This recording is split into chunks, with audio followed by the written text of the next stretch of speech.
Վաղ առավոտյան Կոտայքի մարզի Պրոշյան եւ Քասախ համայնքների բնակիչները հերթական անգամ փակել էին Երևան մտնող մայրուղին։ Կրկին պահանջում էին վերականգնել 25 եւ 59 համարի երթուղիների սպասարկումը, որոնցից օգտվում էին մինչև վերջերս Երևան հասնելու համար վճարելով ընդամենը 150 դրամ։ Ըստ մասնակիցների, Երևանի քաղաքապետարանի որոշմամբ այս երթուղիները դադարեցրել են իրենց համայնքների սպասարկումը, իսկ փոխարենը առաջարկվող մուլտիտրանսպորտ ընկերության նոր երթուղիներում ուղևորը զգալիորեն բարձրացել է, հասնելով 200-ից 250 դրամի։ Կողմից առաջարկը նախին բանակցությունների մեր համայնքից բանագնաց խումբ ունեին, գերիտասարդ, պատրաստված իրավաբաններ եւ համապատասխան կադրեր ներկայացրել են, ես էլ որպես վարչական ղեկավար մեր ժողովրդի կողքին ենք, իհարկե։ Իրանք առաջարկը եղել է 50 դրամի, այսինքն սպասարկող կազմակերպությունը պետք է 50 դրամ գինը իջացներ սակագինը։ Այս պահին, այսինքն ժողովուրդը պահանջում է, սովորել է Երևան քաղաքի հարմարավետ ավտոբուսին, տրանսպորտային միջոցին, ժողովրդի ցանկությունն է, որ Երևան քաղաքը սպասարկող ուղեգծեր գիծը կոնկրետ 59 համարը սպասարկի նաև Քասախ համայնքը։ Քասախի համայնքապետի խոսքով նախկին բանակցությունների ընթացքում իրենց սակագների նվազեցման առաջարկ են արել։ Իրանց կողմից եղել է առաջարկ 50 դրամի, այսինքն սակագնի նվազեցում է եղել, իսկ սպասարկող կազմակերպության կողմից առաջարկները,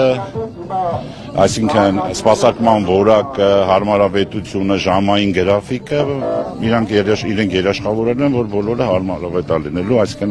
համայնքի բնակչությանն է։ Ուղղակի խնդիրը այստեղ քաղաքային տրանսպորտի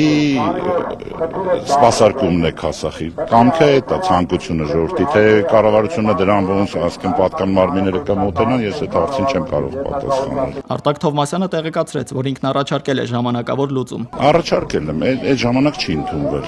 Դե ի սկզբանե Քասախի ազգաբնակչության պահանջը եղել է, որ 59 համար ավտոբուսը Երևան քաղաքի տրանսպորտը ինչպես սպասարկել է, շարունակի սպասարկել Քասախ համայնքին։ Նույնը Պրոշյանի մասին է խոսքը։ Կառավարությունն առաջարկել է հանդիպել համայնքների ներկայացուցիչների հետ, տեղական կառավարման եւ ենթակառուցվածքների նախարարի եւ այլ պաշտոնյաների մասնակցությամբ հարցը կրկին քննարկելու համար։ Հավաքվածները դժգոհեցին, որ խնդիրն անհապաղ լուծում չի ստանում։ Ասացին, թե հույս էլ չունեն, որ հանդիպման արդյունքում կլուծվի։ Այնուամենայնիվ համաձայնեցին բացել ճանապարհը։ Ամսի 25-ին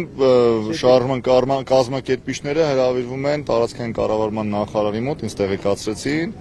այնտեղ այլ նախարարների ներկայությամբ քննարկումա տեղի ունենալու այս խնդրի շուրջ։ Ակցիայի մասնակիցների համար ապրիլի 25-ը վերջնաժամկետ է։ 3 օր ժամանակ ունեն մտածելու այսօրվա իշխանությունները։ Ես համոզված եմ, որ կունենանք դրական պատասխան։ Մենք ինքներս մշտապես պետք է պայքարենք, որ մեր տրանսպորտը գործի մշտական մինչև վերջ։ Մենք ուրիշ պահանջ չունենք, իսկ եթե մեր պահանջը չկատարեցի, մենք գնալու ենք արդեն իսկ այլ պահանջների հետևից նույնպես։ Պայքարը մինչև շարունակվելու է։ Երևան աշտարակ ճանապարհն արդեն բաց է։ Ցույցի ավարտին կազմակերպիչներից մեկը կոչ արեց համագյուղացիներին քննարկումը շարունակել համայնքներում։ Դավիթ Գենջոյան, Renews Armenia։